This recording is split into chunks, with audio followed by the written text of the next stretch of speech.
የብርሃን ፍንጣቂ ጌታ እግዚአብሔር ጥበቡን ከሞት አፋፍ ነጥቆ ሰጠን። 60ኛ ዓመት የልደት በዓሉን ከወገኖች ጋር ሆስፒታል ውስጥ አከበርንለት።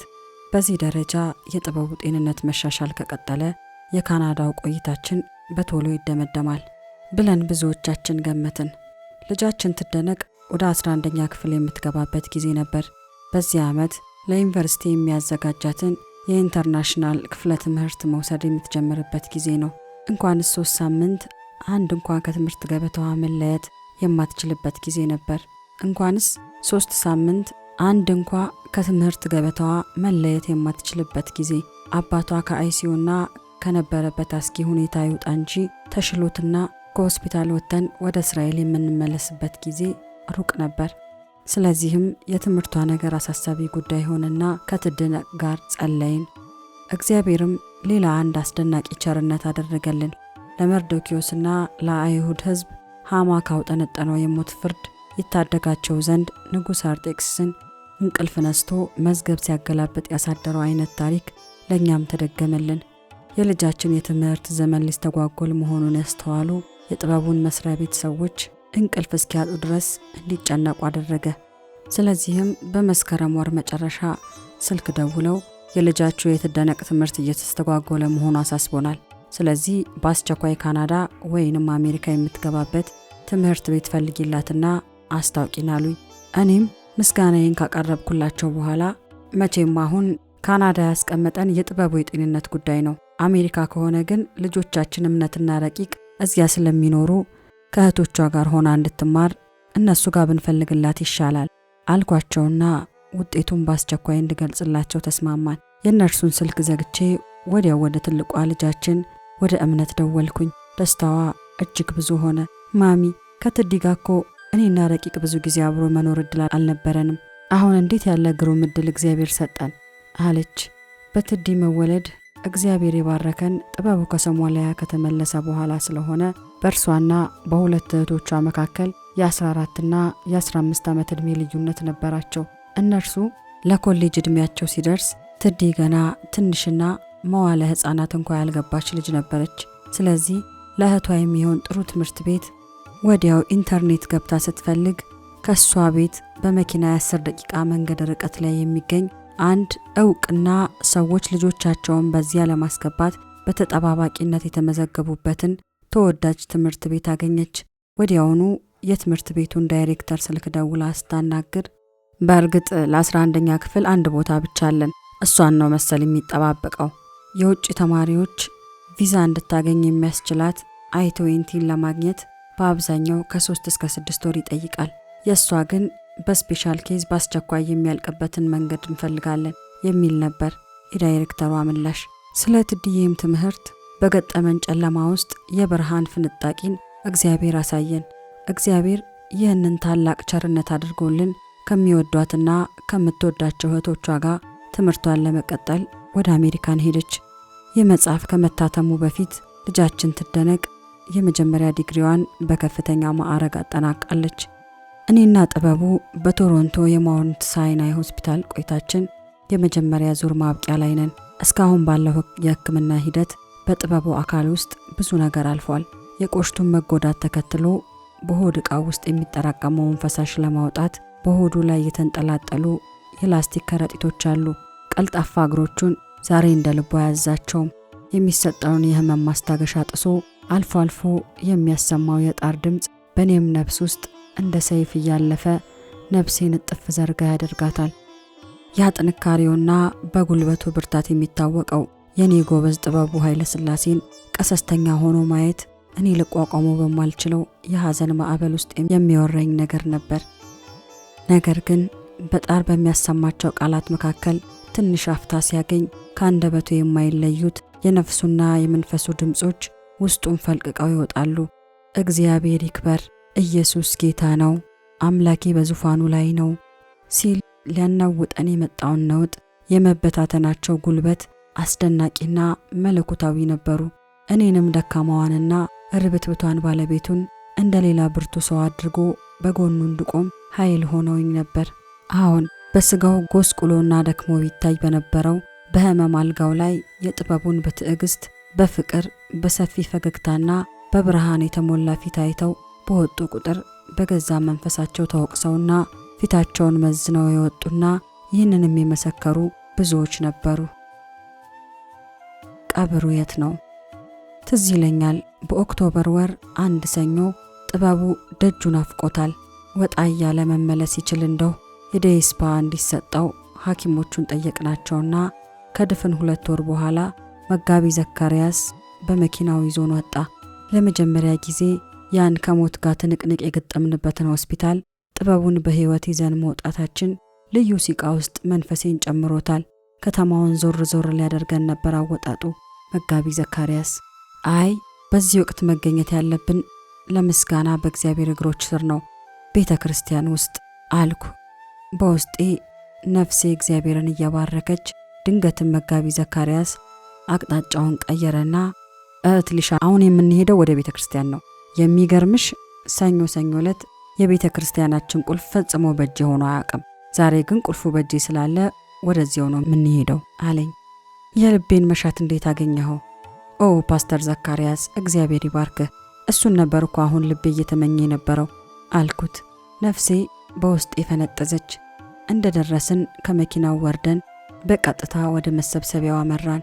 አዳራሹ ያኔ ኦገስት 19 ሌሊት ከመታመሙ በፊት ጥበቡ ያገለገለበት አዳራሽ ነው። መድረክ ላይ የእግዚአብሔር መንፈስ ያስቀየረውን የሮሜን 8:28ን መልእክት ያካፈለበት ቦታ፣ በህይወቴ ጣልቃ እየገባ መንገዴን አቀና እያለ ከልብ አምላኩን አምልኮ ያስመለከበት ስፍራ። አሁን ሶስታችንም በእግዚአብሔር ፊት ሆነን እግዚአብሔርን ተመስገን እያልነው ነው። ጥበቡ ሙሉ ለሙሉ በሆዱ ምንጣፉ ላይ ተኝቶ እግዚአብሔርን ያመሰግናል። ድንገት በምስጋናችን መሃል መጋቢ ዘካርያስ አዳራሹን ለቆ ሲወጣ አየሁት። የምስጋና ጊዜያችንን ጨርሰን ስንወጣ ጥበቡን ደግፈን ወደ መኪናው ከተመለስን በኋላ መጋቢ ዘካርያስ የነገረንን ነገር እጅግ አስገርሞናል። ከጸሎት መካከል ድንገት የወጣሁት የዶክተር ጥበቡን የኮምፒውተር ሻንጣ መኪና ውስጥ ትተን ስለገባን ይዤው ልመጣና ተቻኩዬም መኪናዬን በትክክል ስላላቆምኳት ለማስተካከል ብዬ ነበር። ቤተ ክርስቲያኑ በር ላይ ያጋጠመኝ ሰው ግን ምንነቱና ማንነቱ በጣም አጠያያቂ ሆኖብኛል። ረጅምና እጅግ ዘመናዊ ሰው፣ በጣም ውድና ስርዓቱን የጠበቀ ጥቁር ሱፍ ልብስ የለበሰ፣ ክራቫቱና ደረት ኪሱ ላይ ያደረገው መሐረብ ልዩ የሆነ፣ በላዩ ላይ ላባ የተሻጠበት ባርኔጣ ያደረገ አንድ ሰው ቆሞ አገኘው። ሰውየውም የቀብሩ ስነ ስርዓት እዚህ ነው ሲል ጎላ ባለ ድምጽ ጠየቀኝ። እኔም ጥያቄው አስገርሞኝ የቀብር ስነ ስርዓት በሰኞ ቀን እዚህ ቤተ ክርስቲያን ስል መልሼ ጥያቄውን በራሴ በጥያቄ መለስኩለት። ሰውየው በተበሳጨ ድምጽና አነጋገር አዎን እዚህ ነው አድራሻው ብሎ መለሰልኝ። በሰውየው ሁኔታ በጣም በመደነቅ አይ ይቅርታ ያድራሻ ስህተት ሊሆን ይችላል፣ በአካባቢው ሌሎች ቤተ ጸሎቶች ስላሉ ወደ እነሱ ሄዶ መጠየቅ ይሻላል፣ እዚህ ግን የሚካሄድ የቀብር ስነ ስርዓት የለም አልኩት። ሰውየው አሁንም በቁጣና በብስጭት እየተራመደ ከግቢው ሊወጣ መንገዱን ሲጀምር በመገረም እንደተሞላው ወደ መኪና ያመራው። ቶሮንቶ ለብዙ ዓመታት ስኖር አንድም ቀን እንኳ በየትኛውም ቤተ ክርስቲያን የቀብር ስነ ስርዓት በሰኞ ቀን ሲካሄድ አይቼም ሰምቼም አላውቅም፣ ቅዳሜ እንጂ። ተለይቼው መሄድ እንደጀመርኩ ይህን ቁጡና ብስጩ የሆነ ሰውዬ ላየው ዞራል።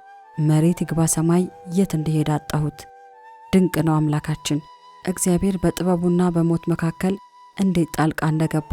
በእርግጥ የጠላታችን የዲያብሎስ ሐሳብ በዚያች በመንፈስ ሆኖ ባገለገለባት ቤተ ክርስቲያን የጥበቡን የቀብር ስነ ስርዓት ሊያካሂድ ነበር ማለት ነው። ክፉ ምክሩን የበተነ ወጥመዱን ሁሉ የሰባበረበት አምላካችን ለዘላለም የተመሰገነ ይሁን። እኔና ጥበቡ በገጠመን በዚህኛው የህይወት ሰልፍ ሁሉ እግዚአብሔር ለኛ ተሰልፎ እስከዚያች ዕለት እንኳ ነጥብ በነጥብ ሰይጣንን እንዴት ድል እንደነሳልን በአይነ ህሊናዬ እንደ ፊልም ያልፍ ጀመር። ምድረ በዳ ብሎ ሰይጣን ባሰፈረው ስፍራ እግዚአብሔር እኔና ጥበቡን በፍቅር ሊያገለግለን በቆረጠ ህዝብ አጠረን። በግለሰብ ትከሻ የማይቻለውን በሚሊዮን ዶላር በሚቆጠር ወጪ የባሪያውን መኝታ አነጠፈለት። በታወቁ የሕክምና ባለሙያዎች በክብርና በሞገስ ተንከባክበው የፍቅራችንንና የትዳራችን አምላክ ባጠገቡ ሆኜ አይዞ የኔ ፍቅር እኔ ያለው እንድለው አደረገ። በዚህ በጭንቁና በመከራው ሰዓት በአምላክ እርዳታ እጆቹን ይዤ እንድደግፈው ምንጊዜም ካጠገቡ መለየት የማልፈልገውን በሐዘን ቢሆን በደስታ ብዬ ቃል ለገባሁለት ውዴ በዚያው እንድገኝ አደረገ። በወገኖቼ የኑሮ ውጥረት ላይ ተጨማሪ ሸክም ሆንኩ ብዬ እንዳልሳቀቅ ለሴት ባሪያው የውሎ አበል በዶላር እየተከፈለኝ በአማረና ምቹ በሆነ ትልቅ ሆቴል ባሪያውን እንዳስታመመው አስቻለኝ። ሁልጊዜ ከሁለት ሰው ሙሉ ቁርስ ጋር ጽዳቱና ዕቃ ጠባው እንኳ ሳይቀር በሆቴሉ ሰራተኞች እንዲከናወን ተደረገ። ልጆቻችንም ሆነ ከአሜሪካና ከሌላ ስፍራ የሚመጡ እንግዶቻችንን የማስተናግድበት ሳሎንና መኝታ ቤት፣ ዘመናዊ ኪችንና የራሱ ባኞ ቤት ያለው ስፍራ አዘጋጀልኝ። ክረምትና በጋ በተፈራረቀበት የ6 ወራት ቆይታዬ የሆስፒታሉ ርቀት በእኔ የቀስታ እርምጃ 8 ደቂቃ ብቻ ነበር። ከአካባቢው ጸጥታ የተነሳ በሌሊት ሆነ በቀን በፈለኩበት ሰዓት ብቻዬን በሆንም የማያስፈራ ቦታ ነበር። ሌላ ትድግና ይሹሩን ሆይ በሰማያት ላይ ለረድኤት በደመናትም ላይ በታላቅነት እንደሚሄድ እንደ እግዚአብሔር ያለ ማንም የለም። መኖሪያህ የዘላለም አምላክ ነው። የዘላለም ክንዶች ካንተ በታች ናቸው። ጠላትህን ከፊት አውጥቶ አጥፋው ይላል። እስራኤል ተማምኖ የያዕቆብን ምንጭ ብቻውን እህልና የወይን ጠጅ ባለበት ምድር ይኖራል። ሰማያቱም ጠልን ያንጠባጥባሉ። እስራኤል ሆይ ምስጉን ነህ። በእግዚአብሔር የዳነ ሕዝብ እንዳንተ ማን ነው? እርሱ የረድኤትህ ጋሻ የከፍተኝነትህም ሰይፍ ነው። ጠላቶችም ይገዙልሃል፣ አንተም ከፍታቸውን ትረግጣለህ። ዘዳግም 33 ቁጥር 26 እስከ 29።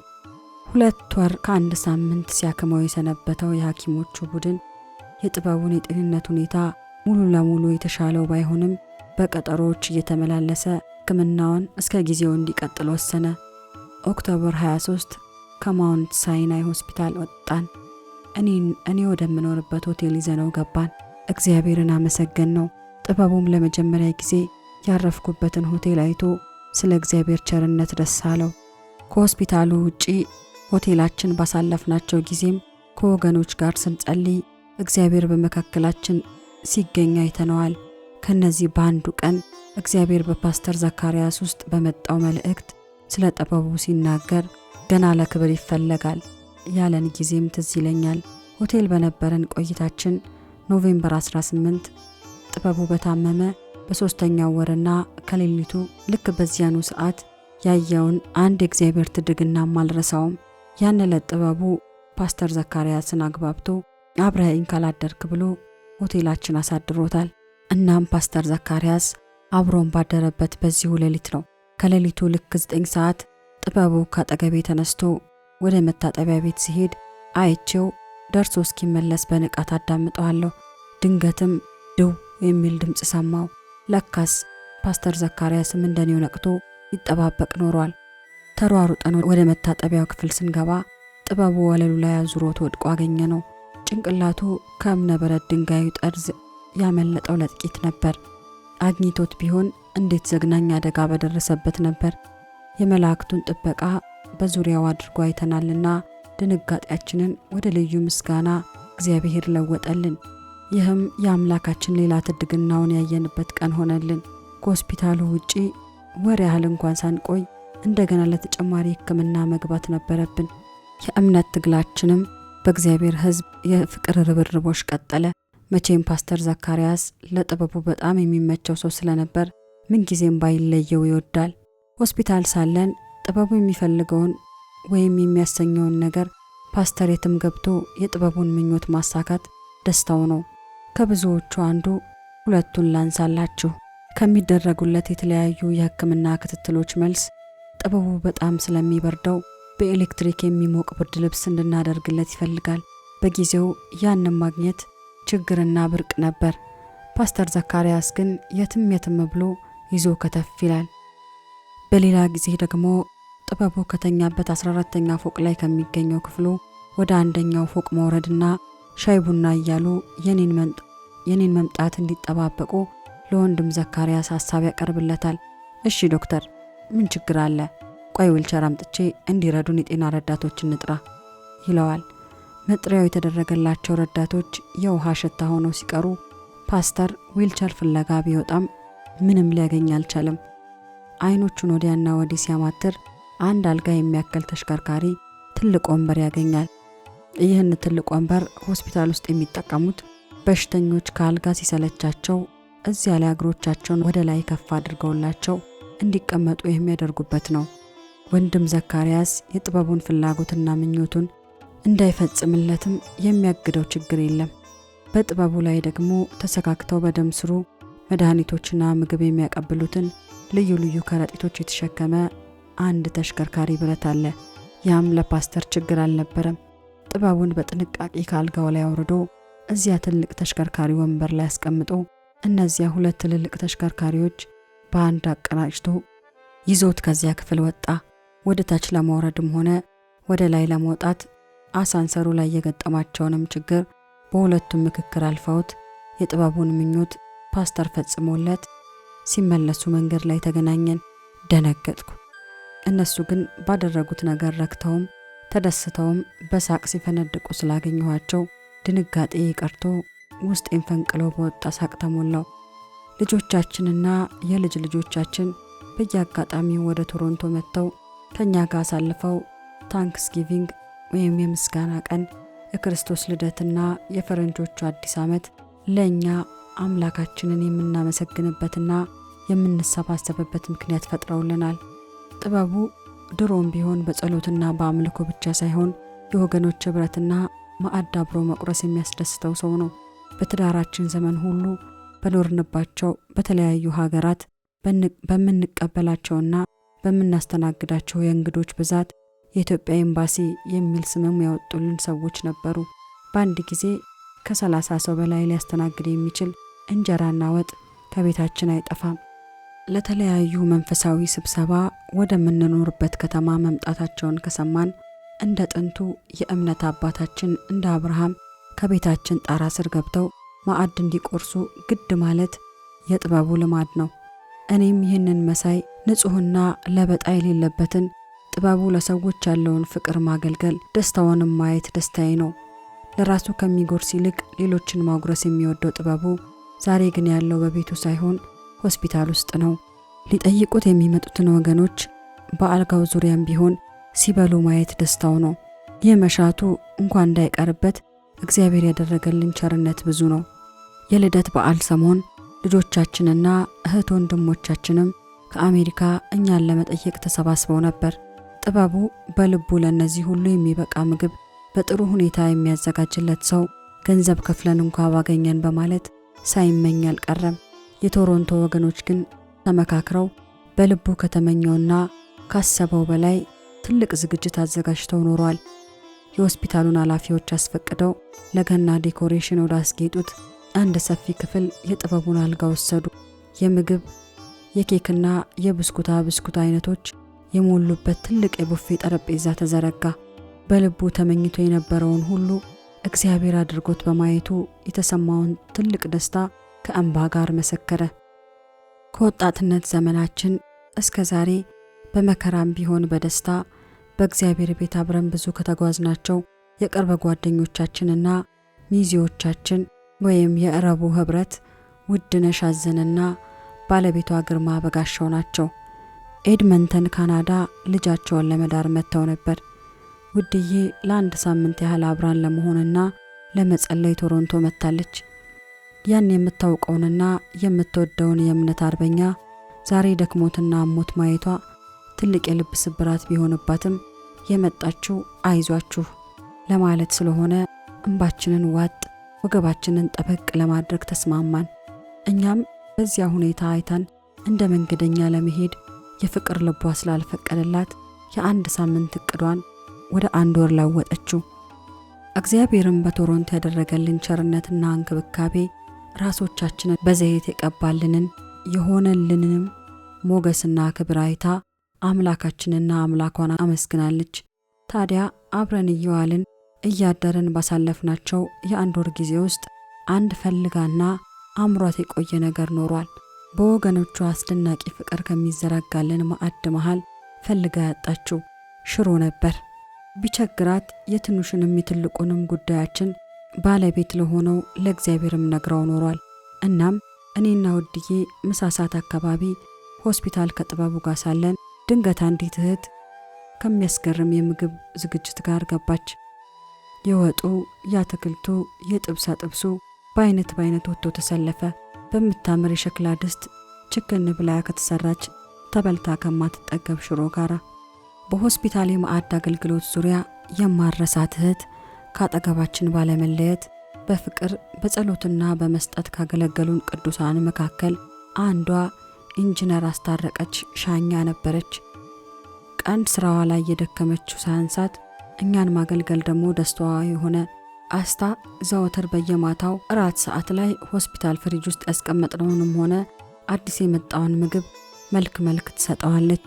በየአይነቱ በየሳህኑ አደላድላ በምሽቱ ለተገኘነው ሁሉ ታድላለች። እግዚአብሔር ይባርክሽ አስታ። እኔና ሐኪሞቹ ቶሮንቶ ማውንት ሳይናዊ ሆስፒታል ውስጥ እያለን በጋውን የሚተካ የከባድ ክረምታቸው ጊዜ ገባ። ክረምቱ የመጣው ግን በጥበቡ ህይወት ላይ እንደገና የአደጋ ጭጋግ ከጠላበትና ጊዜ ጋር ገጥሞ ነው። ቀደም ሲል ከአንዴም 2-3 ሐኪሞቹ በተለያየ ጊዜ ውስጡ አየን የሚሉትን አየር ፍለጋ ኦፕራሲዮን ሊያደርጉት የቃጡትን መቃታት በእግዚአብሔር ፊት እየወደቅንና እሱም ጣልቃ እየገባልን አስጥሎናል። ዲሴምበር 3 ምሽት ላይ ግን ህመሙ ካለፉት ጊዜያት ለየትና ጠንከር እያለ ስለመጣ ሐኪሞቹ ተጠርተው ባደረጉት ምርመራ በ10 ደቂቃ ውስጥ ኦፕራሲዮን መደረግ እንደሚኖርበት ወሰኑ። ሁኔታው ከባድና አስቸኳይም ስለነበር ለእግዚአብሔር በጸሎት አሳልፈን ሰጠነው። አይኖቼ በእንባ ጭጋግ ተሸፍነው በጥድፊያ እየተሯሯጡ ይዘውት ሲበሩ ሳያቸው እንደገና በህያዋን ምድር የኔን ውድ ጥበቡ የማየው አልመስልም ነበር። ግን እግዚአብሔር ሆይ ገና ለክብር ይፈለጋል ብለኸኛል ነበር። ስለዚህ እግዚአብሔር ሆይ ጉልበትህን ተማምነ ይህን ተናግረሃልና ባሪያህን አይን ለአይን እንድንተያይ ታደርጋለህ አልኩኝ በእንባ። እናም በዚያች በማልረሳት ምሽት አብረውኝ ከነበሩት ጋር ሞትን ልንናጠቅ በእግዚአብሔር ፊት ቆምን። ለልጆቻችን ደወልኩ። በሚቀጥለውና በሚያገኙት አውሮፕላን ወደ ካናዳ እንዲመጡ በጸሎት የትግል ሜዳ አብረውን እንዲቀላቀሉ ወደ ያሉበት ለቅዱሳን ደወልን። 6 ሰዓት ይፈጃል ተብሎ የተነገረንን ጊዜ በ2 ሰዓት ብቻ ሳጥሮልን ጥበቡን በህይወት ከዚያ አስጊ ኦፕራሲዮን አወጣልን። ግን ውጤት አልባ የሆነ ቀዶ ጥገና ነበር። እግዚአብሔር የጥበቡን ህይወት ጠበቀልን እንጂ ሐኪሞቹ ሆዱን ከፍቶ የጠረጠሩትን የችግር አየር ምንጩን ሊያገኙት አልቻሉም። ስለዚህም መልሰው ዘግተውታል። ከባድ የሞት ጥላ ያጠላባቸው ቀናት በአይሲዩ እንደገና አሳለፍን። ሰይጣን የጥበቡን ስቃይና ጣር ለመጨመር ተደጋጋሚ ሙከራ አድርጓል። ሐኪሞቹን እንኳ እያዘናጋ በሚችለው ቀዳዳ ሁሉ ሊያጠቃው ሞክሯል። ጥበቡ ሊደረግለት ስለሚገባው ሕክምና በጥንቃቄና በንቃት እንድከታተል ካስፈለገም እንድከራከርና ስህተቶች እንዲታረሙ የኔን አእምሮ በመክፈት አምላኬ ሲጠቀም አይቻ አክብሬዋለሁ።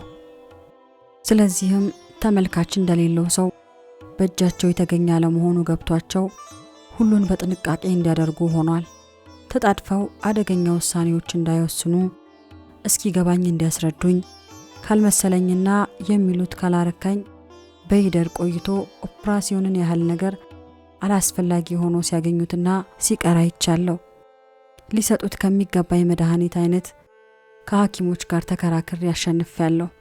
ቀዶ ጥገናውን ያደረጉለት ሐኪሞች የሚያዩት የተወሰነ ቦታ ሆዱን ገለጥ እያደረጉ ነው። እኔ ግን የውዴን የጥበቡን ሁኔታ የማውቀው ከራስ ጸጉሩ እስከ እግር ጥፍሩ በመንፈሴም በውስጡ እንኳ ይሰማው ይሆናል ብዬ የማስበውን ስፍራ ሁሉ ጭምር ነው። እናም ሐኪሞቹ በተሰጠው ትዕዛዝ መሰረት ሌሎች የመድኃኒት አይነቶች ሰዓታቸው እየተጠበቀ በየተራ ከደም ስሩ ጋር ባገናኙት መስመር ይተላለፋል። ለሰውነቱም አስፈላጊ የሆነ ግሉኮስም እንዲሁ ከ2 ቀናት በኋላ ሁኔታውን በንቃት በመጠባበቀው በዓይኖቼ ፊት ጥበቡ ወደ ውስጡ ያለማቋረጥ በሚጨመረው ፈሳሽ ምክንያት ሰውነቱ ያለ መጠን እየጨመረ መጣ። ስለዚህም ጉዳይ ያስጨነቀኝና ሊቃለልለት ያስፈልጋል ብዬ ያሰብኩትን ችግር ተረኛውን ሐኪም ማናገር ስለምፈልግ ጥሩልኝ ስል ነርሶቹን ጠየቅኩ።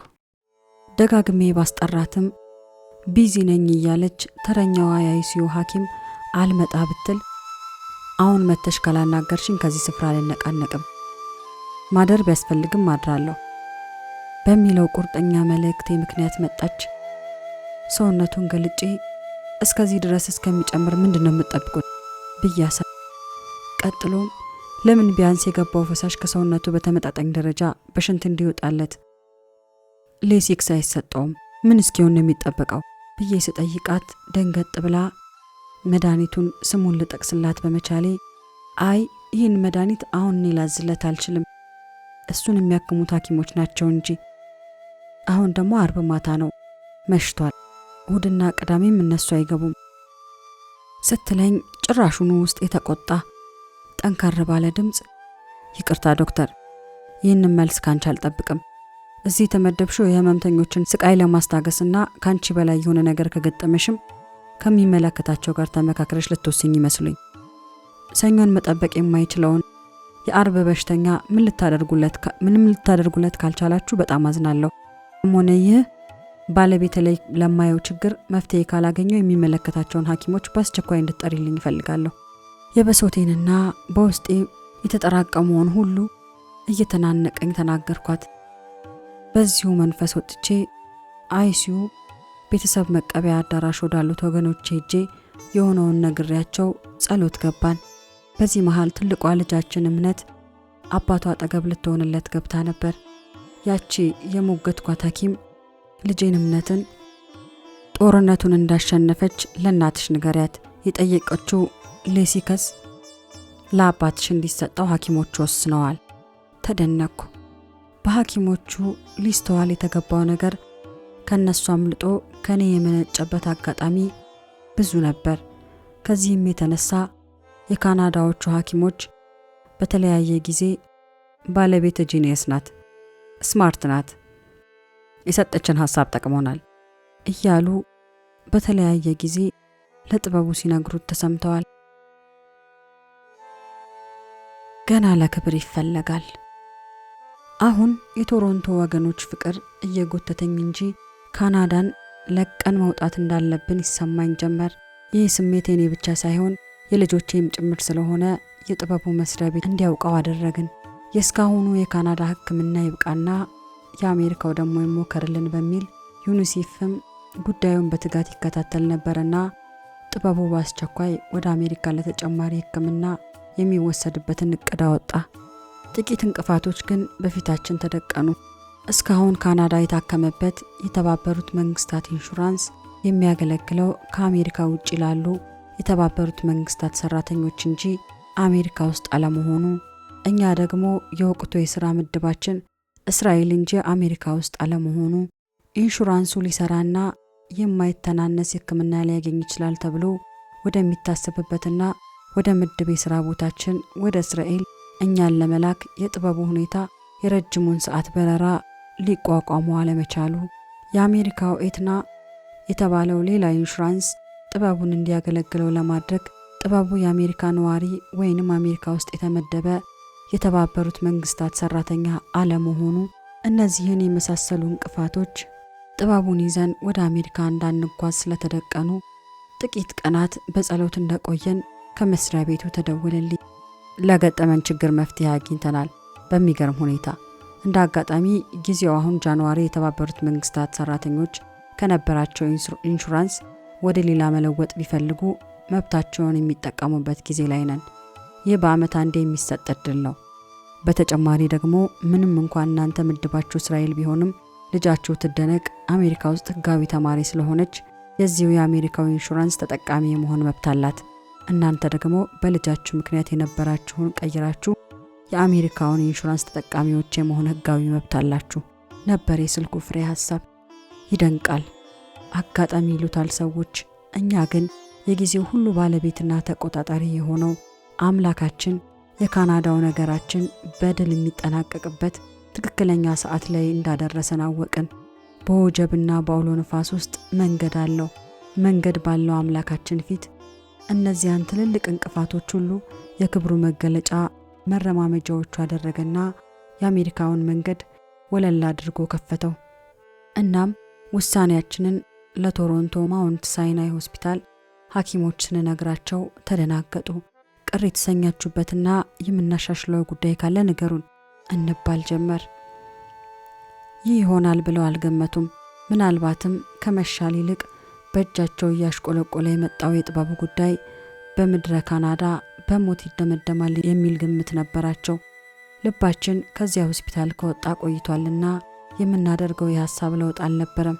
ልጆቻችን በሚኖሩባት በዴንቨር ኮሎራዶ ስመጥር ሐኪሞች የሚገኙበት ሆስፒታል ልጆቻችን ሲፈልጉ ዩኒቨርሲቲ ኦፍ ኮሎራዶ ሆስፒታል ትክክለኛው ምርጫ መሆኑን አረጋገጡ።